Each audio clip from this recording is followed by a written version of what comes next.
Tony Allen. They called him the grind father for a reason. His entire style made no sense in the modern league, but he made it work through pure chaos and defense. Offensively, basically a ghost. He shot under 30% from deep and passed like someone blindfolded. His three-point attempts were so rare, defenders almost dared him to try. Most guards try to create, shoot, or at least run an offense. Tony just ran into people, but on defense, he was a menace. He averaged over 1 steal per game for his career, with a wild peak of over 4 steals per 48 minutes. He even had a game with 8 steals. He never needed to score because he was constantly making the other guy's life miserable. His defense was physical, relentless, and actually tilted games without needing the ball. That's what made him weird. He had zero offensive flash, awkward shooting mechanics, and didn't make plays for others. And yet, teams won with him. His win shares leaned hard toward defense. They built systems to hide his offensive issues. Tony Allen played like he was from a different sport,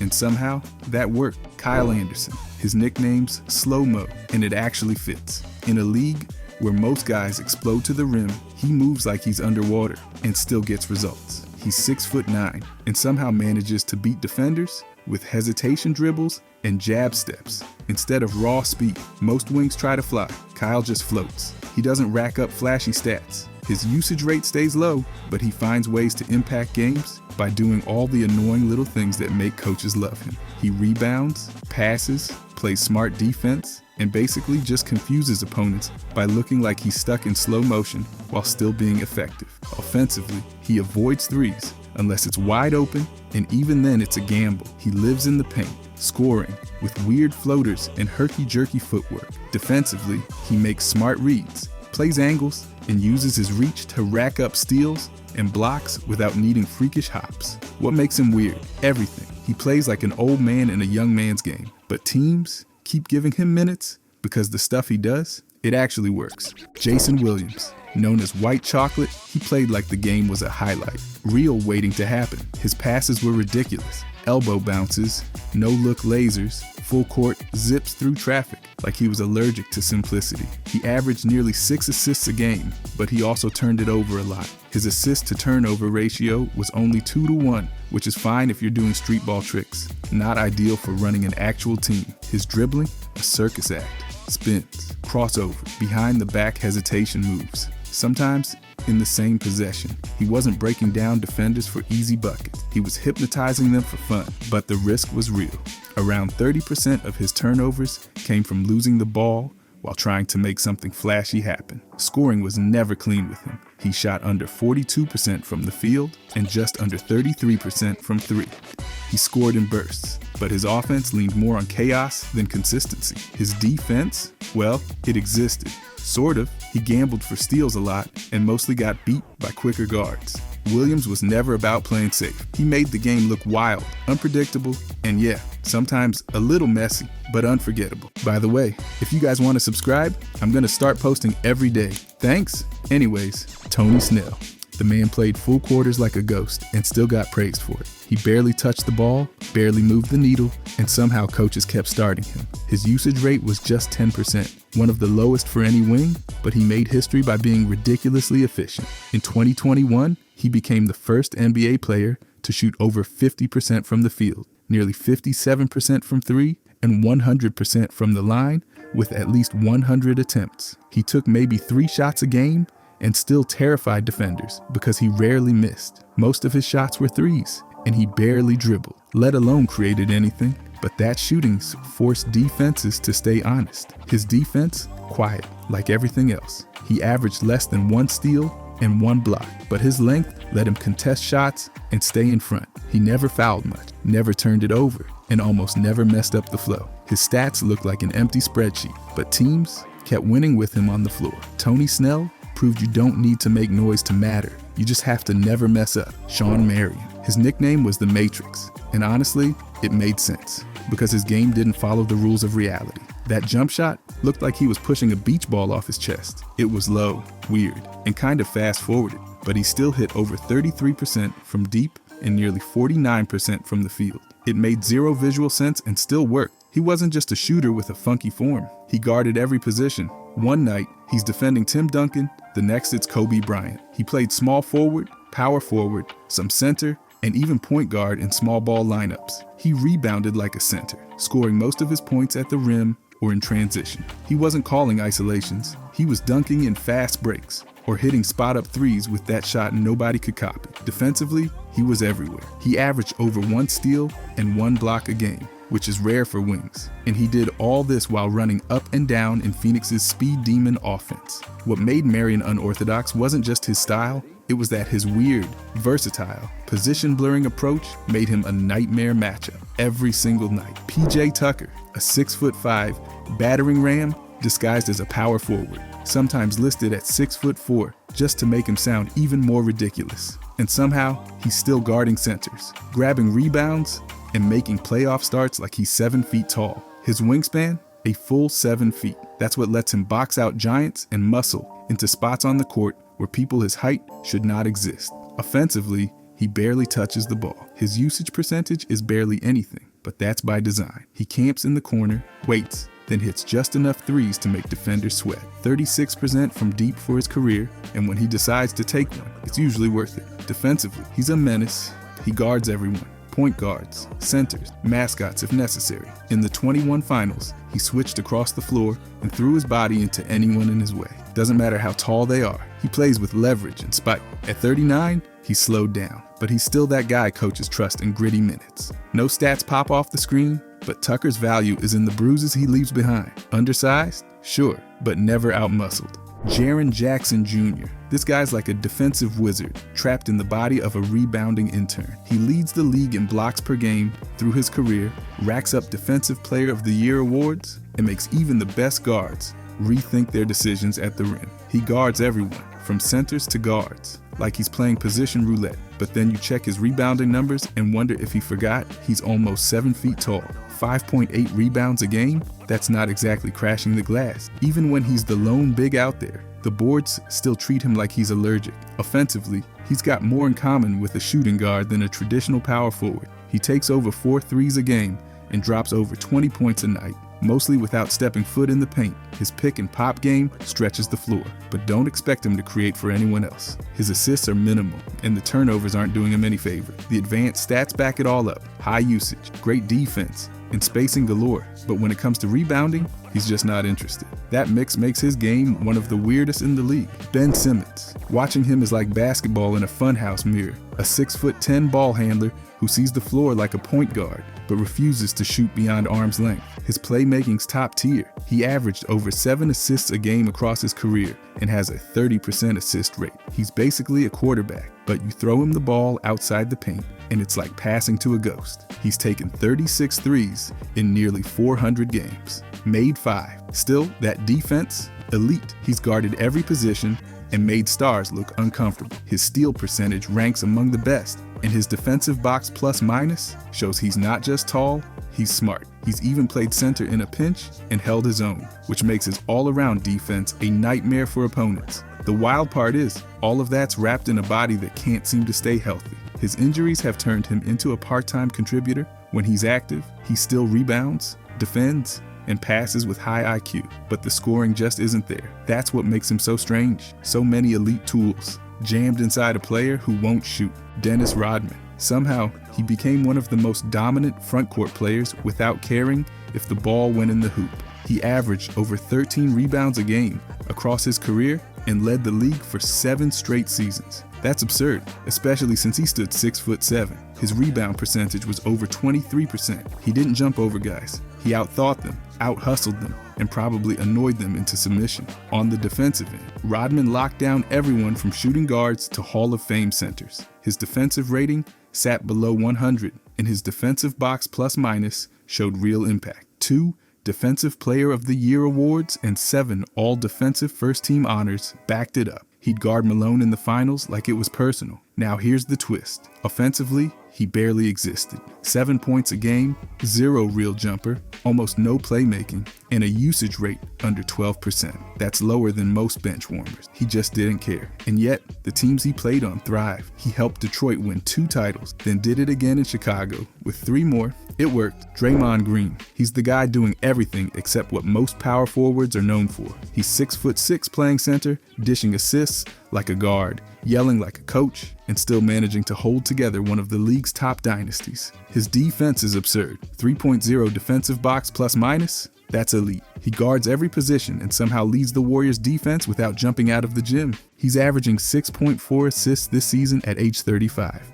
That's higher than a lot of point guards. His assist percentage is over 22% for his career, and he's piled up more than 30 triple-doubles without being a scorer. That's part of what makes him so strange. He barely cracks 9 points per game, and no one cares. He shoots under 32% from 3, but he's still crucial to Golden State's offense. Why? Because he finds Curry, sets impossible screens, and keeps the ball moving. Sure, he's racked up 147 technicals and more ejections than your favorite villain, but the guy wins. He plays defense like a lunatic professor, talks trash, and leads by sheer chaos. And somehow, it keeps working. Nikola Jokic. The guy moves like he's stuck in molasses, yet he orchestrates an offense like Magic Johnson. For his career, he's averaging 7 assists a game as a center. 7. This season, it's over 10. He's tossing cross-court lasers, bounce passes, and alley-oops. And his assist rate, 36%? That's not center territory, that's actual point guard territory. Now scoring. You won't see him throwing down highlight dunks. Most of his buckets look like soft floaters, or some one-legged fadeaway he invented in a driveway. Still, he's giving you 26 a game this season on over 63% true shooting. His signature Sombor shuffle looks goofy, but it drops. Defense? Yeah, he's not winning any contest in the air, but he knows where to stand. 1.2 steals per game, and decent contest numbers make him sneaky effective, even if he's not swatting shots. And rebounding, he's scooping 11 boards a game and immediately launching the fast break himself. No outlet pass needed. That's why he's weird. That's why he works. He breaks every rule for what a center should be. Josh Hart. Somehow, this 6'4" guard rebounds like he's a fullback in a paint-only league. He averaged over 7 boards a game this year, which is absurd. When you remember, he's battling power forwards and centers to do it. His rebounding percentage, nearly 13. That's higher than a bunch of big men who spend their lives camped under the rim. But it's not just rebounding. Hart doesn't stop moving, ever. He dives on the floor, crashes the glass, fights through screens, then turns around and grabs a loose ball without blinking. He's averaging nearly 30 minutes a game because coaches don't trust anyone else to be that chaotic for that long. His scoring? Fine, around 9 a game. But he's efficient enough and smart enough to never force it. He doesn't need the ball to matter. His usage sits around 14%, yet he finds ways to generate extra possessions every night, and the Knicks love him. He's built for their brick and scrap style. Hart's not flashy, he's effective. He's a glue guy who plays like a power forward, trapped in a shooting guard's body, and somehow, that's exactly what this team needs. Wemby. They've never seen anything like this guy. He's 7'4" with an 8-foot wingspan, but he's out there crossing up defenders and running the floor like a guard. Most players his size just park themselves near the rim, but Wemby actually starts fast breaks and pulls up for threes. It's bizarre. In the 2024 season, he played center most of the time, but still logged minutes at small forward at 7'4". That's not normal. He also led the league in blocks 2 straight years and somehow still managed to hold guards under 40% shooting when switched on the perimeter. That's the kind of defense versatility coaches dream about, but never get. His rebounding numbers look solid on paper, but it's all timing and positioning, not muscle. He's not Rodman, just long and smart. Offensively, he's dropping over 24 points a game, pulling from deep and throwing in Euro steps like he's 6'5". And when he does miss games, you can see the drop off instantly. Even with a losing record, his on-court presence flips their net rating. That kind of impact, at his age and size, just doesn't exist anywhere else. Ben Wallace. Here's a guy who looked like he belonged in a weight room, not holding down the paint against 7-footers every night. But somehow, at just 6'9", he bullied his way through the league for 16 seasons without needing a jump shot. He didn't even try to fake an offensive bag. He was all defense, all hustle, all the time. He led the league in rebounds, blocks, and once even steals. For a big man, that's just wild. And he did it with arms like tree branches and an engine that never turned off. Wallace was undrafted, undersized, and, let's be honest, offensively allergic. But that didn't stop him from stacking 4 Defensive Player of the Year trophies and a championship ring. His stats? He averaged fewer than 6 points per game, but nearly 10 rebounds. with a career box plus-minus of plus 2.5. His defensive rating in his prime was 96.7, which is straight up elite. You could toss him on wings, centers, forwards. It didn't matter. He'd make life miserable. He couldn't hit free throws, threes, or mid-range shots, but he hit like a truck. Wallace's style worked because he made defense into his whole identity. Payne. He's that guy who checks in, plays like his shoes are on fire, and either sparks a comeback or turns the ball over twice in 30 seconds. His play style is a weird mix of chaos and confidence.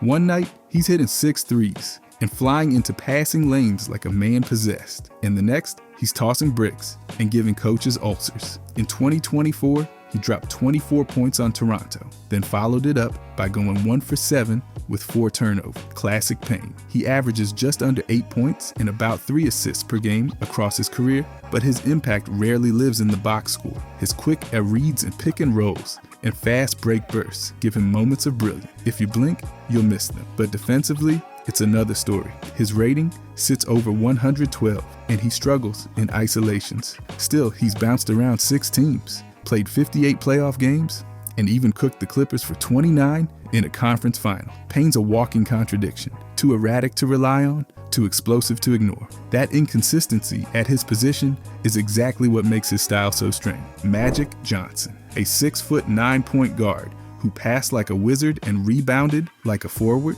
Yeah, that broke basketball. Most point guards use speed and handles to control the game. Magic used height, vision, and a ridiculous feel for pace. He wasn't just a big guard. He played all 5 positions and once dropped 42 points playing center in the finals. That's not normal. He averaged nearly 12 assists a game for his career and led the league in dimes 9 times. You could stick him on the break and he'd whip no-look passes without blinking. He didn't shoot many threes, barely over 1 per game, but still finished with over 19 points a night on 61% true shooting. His game lived in the paint, the post, and on the run. On defense, he wasn't locking anyone up, but his 6'9" frame and nearly 2 steals per game made him disruptive. What made him unorthodox wasn't just the passing or the size, it was the blend. He had a forward's build, a guard's brain, and the ability to lead a dynasty. That's how you get 5 rings, 3 MVPs, and a legacy no one's touched since. Joakim Noah. Watching him play was like watching a wild scientist try to reinvent basketball with duct tape and grit. He wasn't a scorer, he wasn't a shooter, he wasn't smooth, but he could pass from the elbow like a point guard and defend like his life depended on it. In 2013, he was out here dishing 5 assists a game, better than some guards, and tossing outlet passes that turned defense into instant fast breaks. But the shot? Not even close. Sidearm, low release, no arc, just vibes. He went his whole career without hitting a single 3. Still, Noah's energy made him a nightmare for offenses. He won Defensive Player of the Year in 2014, led the Bulls' defense, and grabbed nearly 9 rebounds a game for his career. He wasn't blocking 5 shots a night, but he did everything else. Switching, diving for loose balls, shouting like a linebacker. And yeah, his scoring was forgettable, but his hustle and vision made him valuable. He never fit the mold. No soft touch, no perimeter game, just raw, relentless chaos. And somehow, that chaos kept Chicago's defense elite and their offense moving, one weird, sideways jump pass at a time. Reggie Evans. This guy made a whole NBA career out of chaos. At 6'8", he wasn't towering over anybody, but he still played power forward and center, like he had something to prove every single possession. He wasn't trying to stretch the floor or pull up from mid-range. He was just out there bulldozing through bodies and crashing the glass with 0 finesse and a whole lot of fire. His rebounding numbers were wild. We're talking about someone grabbing double-digit boards in barely half a game's worth of minutes. He didn't care about scoring. He had 1 career 3-pointer, 1 out of 77 tries. That's not even a shooter's cold streak. That's a cosmic joke. And his free throws might as well have closed his eyes and hoped for the best. But man, when it came to boxing out, fighting for loose balls, and getting under the skin of bigger players, he was elite. Reggie made life miserable for opposing bigs. Fouls? He had plenty, but that was the price of doing business his way. His style was like duct tape and elbow grease. Nothing pretty, but brutally effective if you needed the job done. Tayshaun Prince. Long, lanky, and confusing in the best way. He looked like he was built in a lab, where they ran out of mass after giving him all the height. At 6'9" and barely 215 pounds, he moved like a small forward, but could guard just about anyone. His wingspan? Ridiculous. That length helped him cover ground and contest shots like a phantom.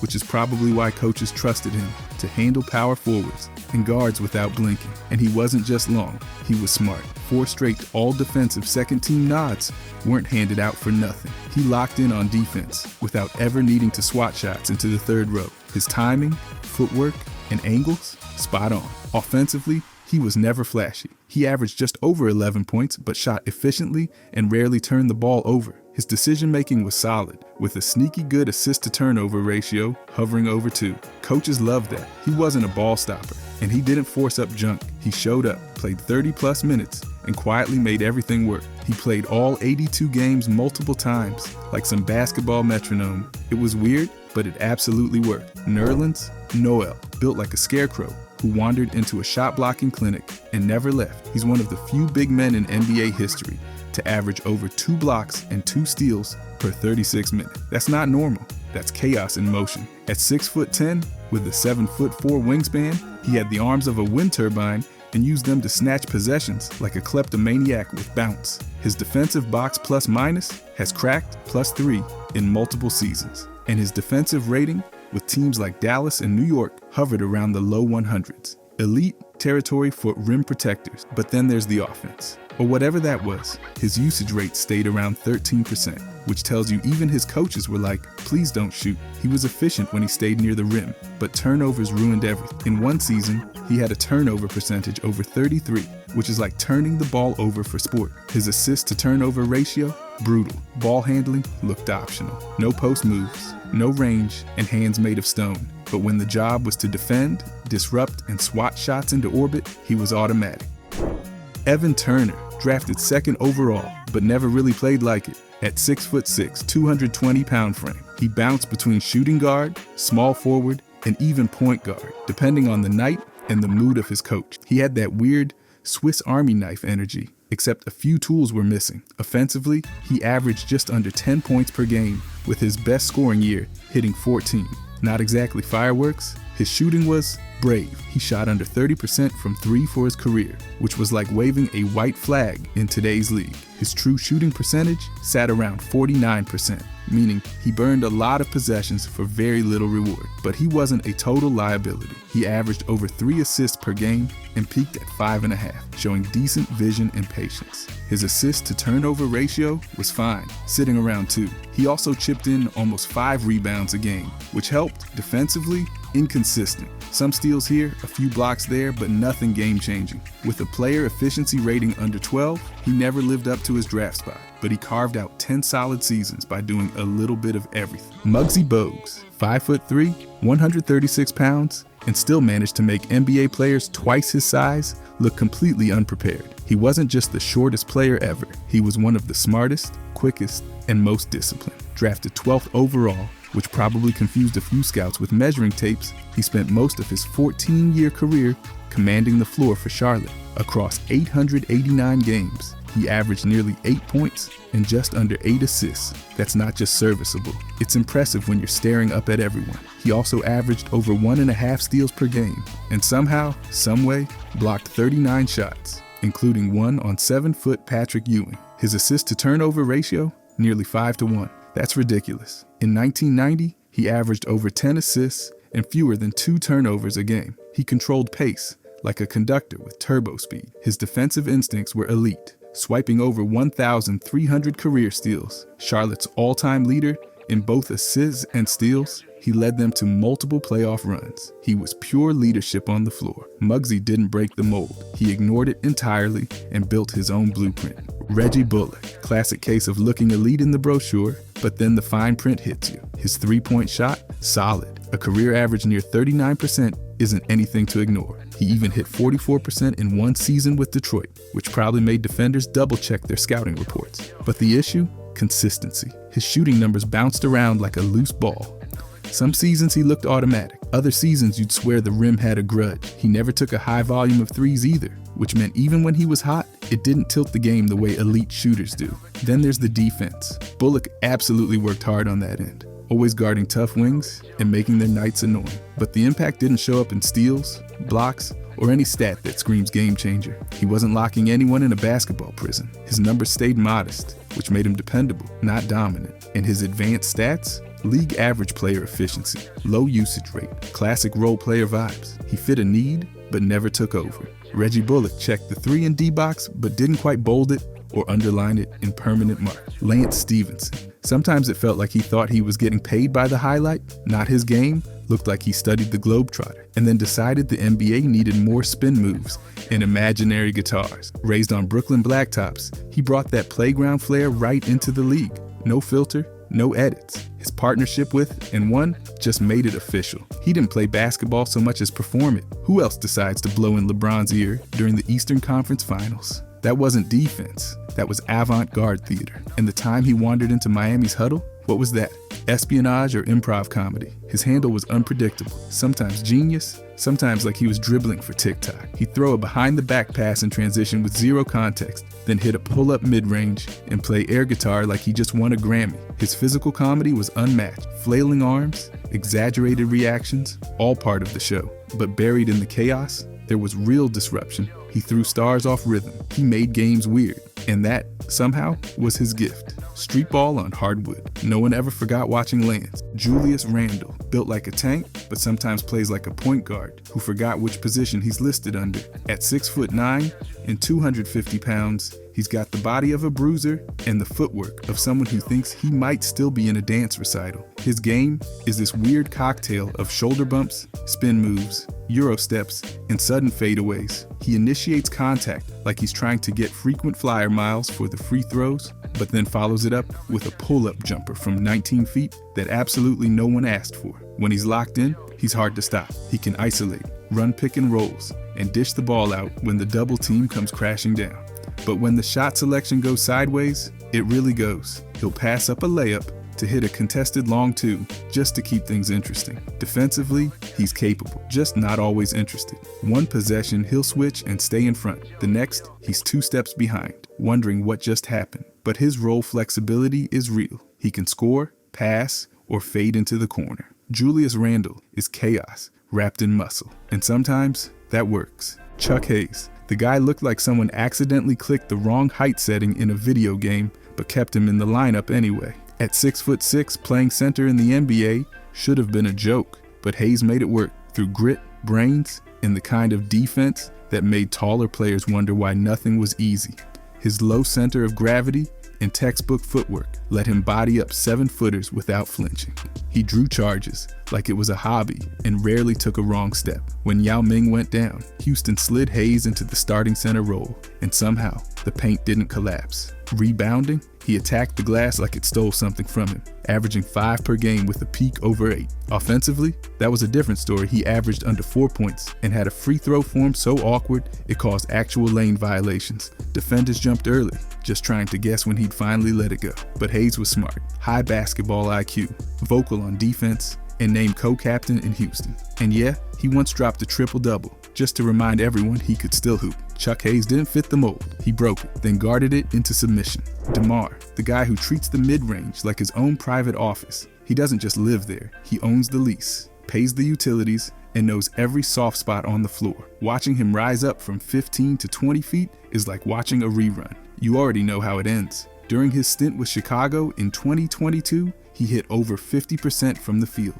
and a massive chunk of that came from those mid-range spots where analytics go to die. His footwork, balance, and shot mechanics are elite in that zone, and defenses still can't stop it. But then there's the three-point situation. It's not that he can't shoot them, he just treats them like a last resort. Over his career, he's made about half a 3 per game on less than 2 attempts. His percentage hovers around 30, which doesn't exactly strike fear into defenders. Some seasons, he flirts with mid-30s, but it's never sustained. That lack of range means defenders sag off, daring him to shoot deep, and sometimes that cramps floor spacing. Still, what he lacks beyond the arc, he makes up for in tough shot making and late-game reliability. Mid-range isn't dead, DeMar just never left. Andre Miller, the guy played like your uncle at the Y, except he was doing it in the NBA for 17 seasons, while embarrassing defenders half his age. He wasn't fast, he wasn't flashy, He couldn't shoot threes, and yet he piled up over 16,000 points